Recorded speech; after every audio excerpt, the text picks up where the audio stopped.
what's the #1 word we hear when we go to Martinsville? Brakes. Brakes. Yes. Everybody says brakes because it's all about brakes at this short track. So we're here at the Ford Performance Cutaway car, and we are going to talk brakes. All right. So what do you have to do to the car specifically to accommodate for all the demands that you're going to ask out of your brakes this weekend? One thing the fans will see this weekend, which they haven't seen in the last couple mile-and-a-half races, a little bit at Phoenix, is you'll see brake openings right in here in the car, and you can see these NACAs in the quarter window. And what that does, that'll feed air to the brake system through hoses underneath the car and through hoses here to the front. Never enough, though, right? Never. Still not enough? Never.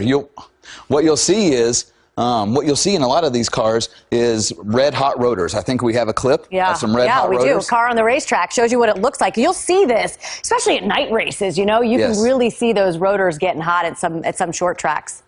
And what that is that's this area right here. That's the rotor that's screaming hot. And what we do to try to keep that rotor cool is we build spindle ducts. And you'll feed it through the front of the car. You'll build this spindle duct.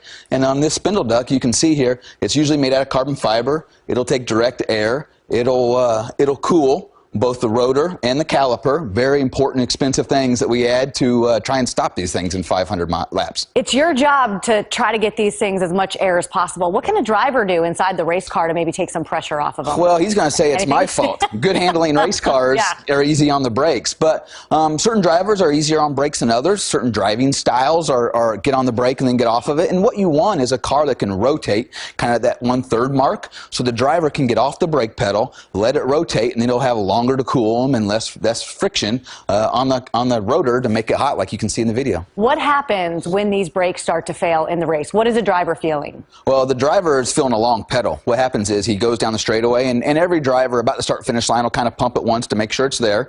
And throughout the race, that'll get longer and longer if your brakes are fading, which means you'll push it harder and it compounds the problem.